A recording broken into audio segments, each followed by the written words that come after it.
Good morning दोस्तों, welcome to my channel. देखो, जो हम पढ़ेंगे आज प्रतिहार वंश के बारे में। ठीक है, जो हमने पहले पढ़ा था वो पाल वंश के बारे में पढ़ा था। आपने तभी उसकी डायरेक्शन देख ली हुई कि आगे हमें प्रतिहार को पढ़ना है। देखो एक बार समझो इसको। अगर हम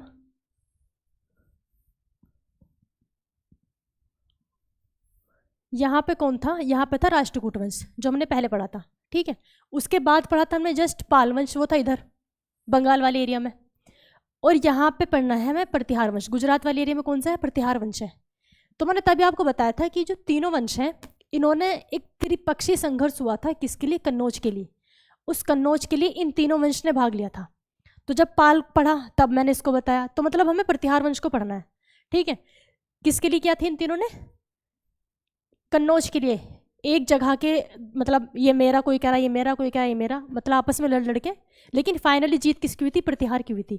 तो प्रतिहार में सबसे इंपॉर्टेंट बात यही है, इसमें कोई डीप नहीं पढ़ना, कुछ खास मतलब है ही नहीं।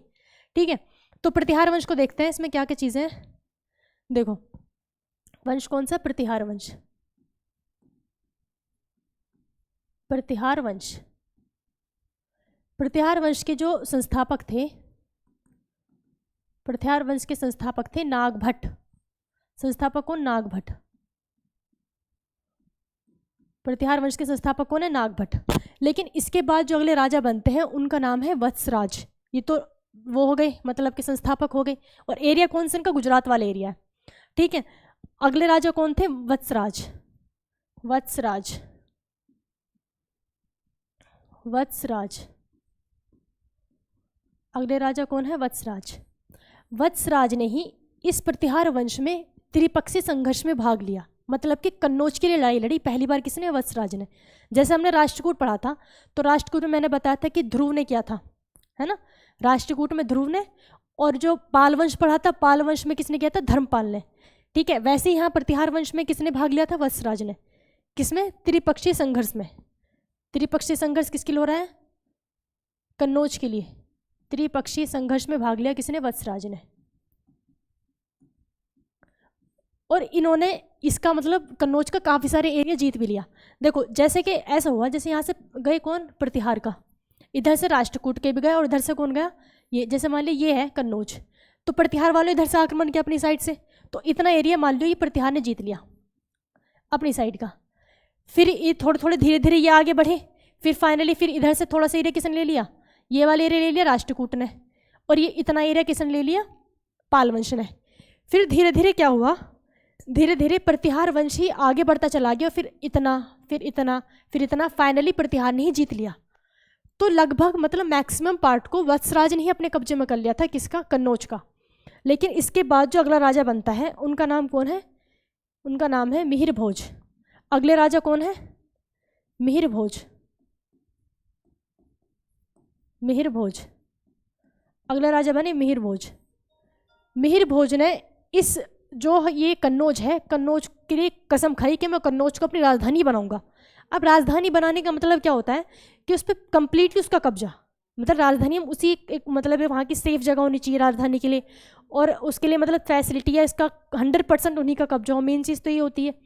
तो इन्होंने, कौन थे? मिहिर भोज। मिहिर भोज ने कसम खाई कि मैं कन्नौज को ही अपनी राजधानी बनाऊंगा, और इन्होंने इसको फॉलो भी किया आगे, मतलब इसके लिए युद्ध लड़ा, और पूरा का पूरा कन्नौज पे फाइनली कब्जा किसने कर लिया? मिहिर भोज ने कर लिया।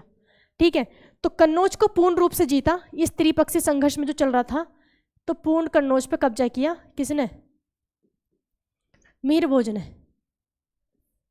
मिहिर भोज ने पूरे कन्नौज पे कब्जा कर लिया। ठीक है, तो मिहिर भोज इस वंश का कह सकते हैं कि सबसे प्रतापी शासक था। कौन? मिहिर भोज। और इसके बाद फिर धीरे धीरे मतलब एक इनका एम सा खत्म हो गया। अब से पहले तो इनके पूर्वज लड़ते आ रहे थे किसके लिए? कन्नौज के लिए। फिर मिहिर भोज के टाइम पाके कंप्लीटली कन्नौज भी अपना हो गया। अब भैया अब क्या कर रहे हैं? बैठ गए आराम से। अब अगले शासक जो बना कौन? यशपाल। यशपाल ही इनका आखिरी शासक हो गया। यशपाल, अगला शासक कौन है? यशपाल। यही अंतिम शासक है यशपाल। यशपाल है अंतिम शासक, अंतिम शासक। और यशपाल के बाद ये वंश अपने आप ही धीरे धीरे खुद ही खत्म हो गया, पता ही नहीं चला कहाँ गया। ठीक है, प्रतिहार वंश में कुछ नहीं, सबसे ज़्यादा इंपॉर्टेंट आपको मिहिर भोज को पढ़ना है। ठीक है, मिहिर भोज का ध्यान रखना है। कभी कभी ये पूछ लेते हैं कि मिहिर भोज कौन से वंश के हैं, या फिर कई वंश से क्वेश्चन आते हैं कि इस वंश का सबसे प्रतापी शासक कौन है। तो प्रतिहार वंश का सबसे प्रतापी शासक कौन है? मिहिर भोज। ठीक है, राजपूत वंश था ये। आगे हम एक तरह से राजपूत काल पढ़ेंगे, उसमें भी इसको पढ़ेंगे। ठीक है, अब इसके बाद हम पढ़ते हैं कौन सा वंश, इसके बाद आ जाओ चंदेल वंश। ठीक है, चंदेल वंश, चंदेल वंश। ठीक है, ये जो चंदेल वंश है, इस चंदेल वंश जो था ये था मध्य प्रदेश वाले एरिया में। ठीक है, चंदेल वंश मध्य प्रदेश वाले एरिया में है, और इसको जजाक भूक्ति वंश के नाम से भी जाना जाता है। क्या नाम? जजाक भूक्ति वंश। ठीक है, इन्होंने चंदेल वंश ने एक बेसर शैली बनाई उनकी, मतलब कि जो मंदिर है, मंदिर के निर्माण की शैली, मतलब एक पैटर्न होता है मंदिर के निर्माण का, उस 3 तरह की होती हैं। एक तो होती है नागर शैली, एक होती है द्रविड़ शैली, और एक इनका जो बीच का रास्ता कहते हैं ना, इनका मिक्स, उसको होती है बेसर शैली। तो बेसर शैली किसने बनाई थी? चंदेल वंश ने स्टार्ट की थी। बेसर शैली को मिश्रित शैली भी कहा जाता है। एक बार देखो इधर, ठीक है, जैसे कि ये यहाँ पे हो गया मध्य प्रदेश, इस वाले एरिया में, यहाँ पे माना कि हमने चंदेल वंश है, मिड वाले एरिया मध्य प्रदेश का, यहाँ पे चंदेल वंश था। और चंदेल वंश, अब ऊपर वाले एरिया जो नॉर्थ है, नीचे साउथ है, ऊपर वाला कौन सी होगी? नागर शैली, मंदिर निर्माण की। ठीक है, नागर शैली। और यहाँ पे कौन सी? द्रविड़ शैली, द्रविड़ शैली। बीच में कौन सी आ गई? बेसर शैली, बेसर शैली। ठीक है, तो बेसर शैली की जो स्टार्टिंग की थी मंदिरों के निर्माण की, वो चंदेल वंश ने की थी। अब चंदेल वंश को मैंने दूसरा नाम क्या बताया था? जजाक भूक्ति वंश के नाम से भी जानते हैं, चंदेल वंश या फिर जजाक भूक्ति वंश, जजाक भूक्ति वंश। ठीक है, चंदेल वंश को जजाक भूक्ति वंश भी कहते हैं। ये हो गया कि बेसर शैली की स्टार्टिंग इन्होंने की थी। बेसर शैली को मिश्रित शैली कहते हैं, मतलब कि जो नागर शैली वो और जो द्रविड़ शैली दोनों का मिक्सचर, एक तरह से बेसर शैली।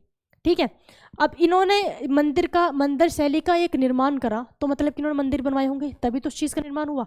तो हम इनके राजा देख लेते हैं कौन कौन। पहले तो इनकी क्या हो जाएगी? वो संस्थापक। संस्थापक कौन थे? संस्थापक। ठीक है, इनके संस्थापक थे नन्नुक, नन्ने मुन्ने। ठीक है, संस्थापक कौन थे? नन्नुक। और इसके संस्थापक नन्नुक हो गए, और इसके बाद जो अगले शासक बने उनका नाम है धंग। ठीक है, अगले शासक का नाम है धंग। लेकिन शासक से पहले आप इसकी राजधानी देखो, तो राजधानी, 2 राजधानी थी। एक तो प्रारंभिक राजधानी, प्रारंभिक राजधानी थी कालिंजर। प्रारंभिक राजधानी क्या थी? कालिंजर। और उसके बाद ये अपनी राजधानी कहाँ ले गए? खजुराहो ले गए। प्रारंभिक है राजधानी दूसरी, तो मतलब कि दूसरी भी होगी। ठीक है, तो ये क्वेश्चन पूछ लेते हैं कि चंदेल वंश की प्रारंभिक राजधानी क्या थी? कालिंजर। ठीक है, और आगे बाद उसके बाद खजुराहो, इन्होंने अपनी राजधानी को बना दिया खजुराहो। ठीक, अब इसके बाद जो अगले शासक थे, इसके बाद अगले शासक, पहले तो ये होगी नन्नुक। ठीक है, अगले शासक बने धंग। अगले शासक का नाम क्या है? धंग। अगले शासक का नाम है धंग। ठीक है, धंग ने एक बनाया कंद्रिय महादेव मंदिर। ठीक है, कंद्रिय महादेव मंदिर। और एक बनाया था चतुर्भुज मंदिर, वो बनाया था यशोवर्मन ने। चलो पर यशोवर्मन को भी देखो, यशोवर्मन इससे पहले आते हैं। यशोवर्मन धंग से पहले कौन सा? यशोवर्मन है। ठीक है, क्योंकि उन्होंने भी चतुर्भुज मंदिर बनवाया है। यशोवर्मन नंबर 2 पे यशोवर्मन। यशोवर्मन ने कहाँ? खजुराहो में। दूसरी राजधानी खजुराहो होगी, तो खजुराहो में इन्होंने कौन सा बनवाया? चतुर्भुज मंदिर बनवाया। चतुर्भुज मंदिर, चतुर्भुज मंदिर। ठीक है, चतुर्भुज मंदिर ये कहाँ है? खजुराहो में है। ये जो चतुर्भुज मंदिर है ये विष्णु का मंदिर है, क्योंकि ये जो यशोवर्मन थे वे विष्णु को मानते थे, तो ये विष्णु मंदिर है, काफ़ी बड़ा मंदिर है खजुराहो में, और इसको चतुर्भुज मंदिर कहते हैं। और इसका एक तो ये कहाँ पे? खजुराहो में। ये बात बहुत इंपॉर्टेंट है, खजुराहो में है। और दूसरा जो अभी जो अगले राजा बने ये कौन? धंग। धंग ने भी जो कंद्रिय महादेव मंदिर बनवाया है वो भी खजुराहो में। तो खजुराहो में बहुत ही इंपॉर्टेंट, बहुत ही बड़े बड़े मंदिर है। ठीक है, अगले राजा कौन है? धंग। अगले राजा का नाम है धंग। ठीक है, धंग ने बनवाया है कंद्रिय महादेव मंदिर, कंद्रिय महादेव। अब इसमें महादेव आ रहा है भैया, तो महादेव के नाम से तो पता ही चल रहा होगा, ठीक है, महादेव के नाम से तो पता ही चल रहा होगा कि शिव मंदिर होगा। तो जो इससे पहले शासक थे यशोवर्मन, ये किसको मानते थे? शिव को, क्योंकि उन्होंने शिव मंदिर बनवाया, कौन सा? चतुर्भुज मंदिर। इसके बाद जो अगले शासक बने धंग, ये किसको मानते थे? शिव के उपासक थे, ठीक है। तो इन्होंने कौन सा बनवाया? कंद्रिया महादेव मंदिर। ये जो कंद्रिया महादेव मंदिर है, इसके प्रांगण में, प्रांगण मतलब कि जैसे चारों तरफ मंदिर होगा, तो मंदिर के जो बीच का एरिया होता है, आंगन भी कह सकते हैं, ठीक है, उसमें क्या था? उसमें एक वो है नंदी बैल की मूर्ति, जो सबसे बड़ी नंदी बैल की मूर्ति है।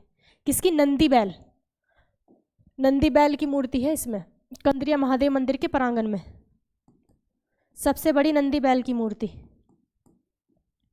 ठीक है। तो कंद्रिया महादेव मंदिर ज़्यादा इंपॉर्टेंट है इसके मुकाबले, ये ज़्यादा पूछा जाता है। इसके बाद धंग ने क्या किया? जो वो होता है प्रयाग में, मतलब इलाहाबाद में जो वो गंगा यमुना का संगम है, उनके संगम में जाके जल समाधि ले ली। किसने? राजा धंग ने। राजा धंग ने जल समाधि ली, जल समाधि ली गंगा यमुना के संगम पर। गंगा यमुना का संगम कहाँ पे? प्रयाग में, तो मतलब कि प्रयाग में ली। इन्होंने क्या ली? जल समाधि, जल समाधि, ठीक है, उन्होंने जल समाधि ले ली। फिर इसके बाद धंग के बाद अगला शासक बनता है विद्याधर, ठीक है। धंग के बाद अगला शासक कौन बनता है? विद्याधर। अगला शासक कौन? विद्याधर। धंग के बाद अगला शासक कौन बना? विद्याधर, ठीक है।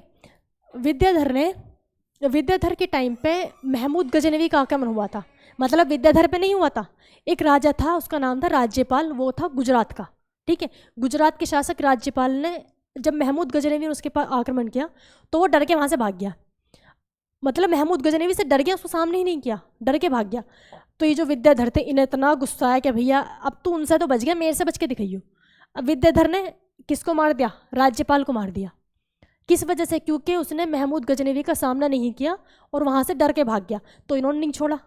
इनको इतना ज़्यादा गुस्सा है, तो कह सकते हैं मतलब ये भी एक प्रतापी शासक थे, ठीक है। इनमें एक कॉन्फिडेंस या फिर आत्मसम्मान वाली चीज़ बहुत थी, ठीक है ना। तो विद्याधर ने किसकी हत्या कर दी? राज्यपाल की। क्यों? क्योंकि उसने महमूद गजनवी का सामना नहीं किया, उनसे डर के भाग गया। इसके बाद इसका जो अंतिम शासक हो गया है वो है परमार्दी। अंतिम शासक कौन? परमार्दी, परिमार्दी। अंतिम शासक कौन है? परिमार्दी। यह है अंतिम शासक, अंतिम शासक परिमार्दी हो गए अंतिम शासक, ठीक है। अब अंतिम शासक है तो इसका मतलब ये किसी ने इनको मारा होगा, कोई दूसरा वंश आया होगा, ठीक है। तो वो कौन थे? वो थे परिमार्दी के जो चौहान, पृथ्वीराज चौहान, ठीक है। जय हो पृथ्वीराज चौहान। वो पृथ्वीराज चौहान ने इनको, इनके वंश पे कब्जा किया, परमार्दी को ख़त्म करके, और इनके वंश पे कब्जा कर लिया, ठीक है। अब पृथ्वीराज चौहान पे किसने कब्जा किया? मोहम्मद गोरी ने। मोहम्मद गोरी की लड़ाई पृथ्वीराज चौहान से हुई थी। फिर मोहम्मद गोरी का कौन था? गुलाम था कुतुबुद्दीन ऐबक। फिर वो सारा एरिया वो कुतुबुद्दीन ऐबक को दे के चला गया।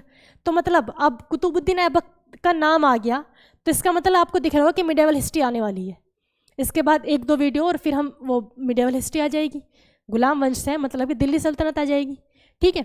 तो परिमार्दी अंतिम शासक हो गया। इस पर किसने कब्जा कर लिया था? पृथ्वीराज चौहान ने, ठीक है। कब्जा किसने कर लिया था? पृथ्वीराज चौहान ने। तो यहाँ पे आप तो लिख लो आप, वरना नोट्स तो बनानी ही है। पृथ्वीराज चौहान,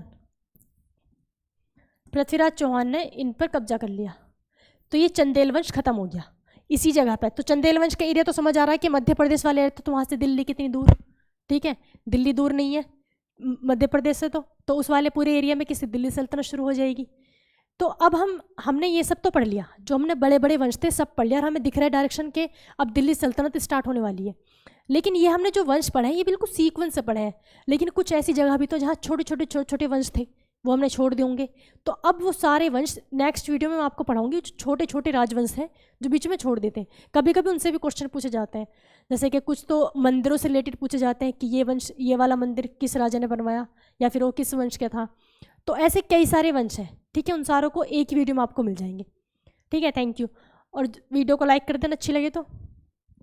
हो गया।